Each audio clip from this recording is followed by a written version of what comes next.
ආයිබෝවන් දේශීය හඬ විසින් කාලීනව තතු ඉදිරිපත් කරන අවස්ථාවකදී අතීතයේ බොහෝ කරුණු ජනතා විමුක්ති පෙරමුණට මෙන්ම වත්මන් තරුණ පරපුරද නොදන්නා බැවින් එය මතක් කර දී වර්තමානයේ ජනතා විමුක්ති පෙරමුණ ජනතාවට වසන් කරන ඒ කතන්දරය යලි මතු කර දීමේ අභිලාෂයෙන් මේ ඉදිරිපත් කරමි.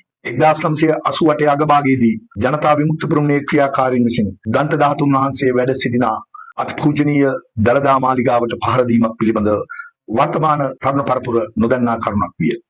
එය ඔවුන්ගේ වරදක් නොවේ. ඔවුන්ගේ වයස් පරතරයත් එක්ක ගත් විට වසර 35කට අතීතයේ කරුණු ඔවුන් දන්නේ නැත. දළදා මාලිගාවේ ආරක්ෂක තත්ත්වය තර කිරීම සඳහා එවකට ශ්‍රී ලංකා යුද හමුදාට සිංහ රෙජිමෙන්තුව මගින් ආරක්ෂාව තර කර තිබිණි. මේට පහර දීමට ජනතා විමුක්ති පෙරමුණ සැලසුම් කරන ලදී.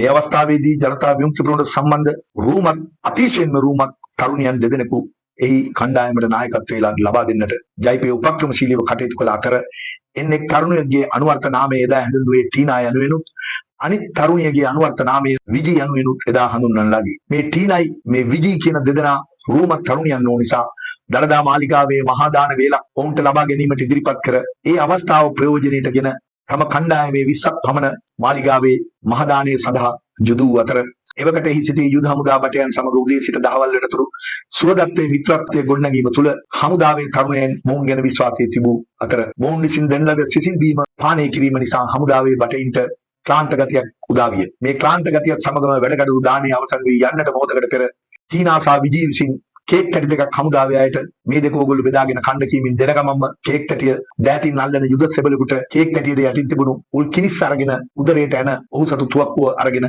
අනිත් හමුදා බටයාට වෙඩි තියන්නට කටයුතු කරේය. මේ ආකාරයේ හමුදා බටයින් දෙදෙනෙකු ඝාතනය කොට එහි තිබූ ගිනි ආයුධ රැගෙන යන්නට විජී හා ටීනා යන දෙදෙනා ඇතුළු ඒ කණ්ඩායමේ තරුණයින් 20කට ආසන්න පිරිසකට හැකියාව ලැබුණි. මෙවන් වූ පාපතර ක්‍රියා කරේ ජනතා විමුක්ති පෙරමුණ මිස වෙනත් අයෙකු නොවේ. ඊට වසර ගණනාවකට පසු LTT සංවිධානයේ බෝම්බ රඳවාගත් ලොර් රථයක් දළදා මාලිගාවට කඩා වැදී විනාශ කළේය. එහි බොහෝ තරුණයින් නූතන තරුණ සමාජය දන්නේ LTT මගින් විනාශ කරන ලද බෝම්බය පමණි. ඒ ජනතා විමුක්ති පෙරමුණේ ටීනා හා විජිනිගේ නායකත්වයෙන් ඒ කරන ලද ක්‍රියාව වත්මන් තරුණ පරපුර දන්නේ නැත. අද බොහෝ වැඩිහිටියන් පවසනවා ඒ පව් ගෙවන්නට දෝ වත්මන් ජනාධිපති අනුර කුමාර දිසානායක මහතා දන්ත ධාතුන් වහන්සේ ප්‍රදර්ශනය කිරීමට පූර්ණ දායකත්වය ලබා දෙන්නේ. මේ සියලු සැලසුම් එදා සකස් කරේ ජනතා විමුක්ති පෙරමුණට සම්බන්ධව හිටියා සංස්කෘතික නිලධාරියෙකු ලෙස වරක් පෙනී සිටි ඒ වගේම සංචාරක මඟ පෙන්වන්න ගොඩස පිණි සිටි භාෂා 4-5ක් කතා කරන්නට දන්න වසන්ත මනමේන්ද්‍ර නම් නායකු එදා සුමිත් ඒකනායක නමකින්ද පෙනී සිටියා. මොහු තමයි එදා දළදා මාලිගාවේ සියලු බිම් සැලැස්ම තම අතින්ම ඇඳ වාහනේ ඇතුල් කිරීමටත් වාහනේ පිට කිරීමටත් අවසන් මොහොතේ පහර දෙන ස්ථානයේද සකස් කර දුන්නේ වසන්ත මනමේන්ද්‍රය.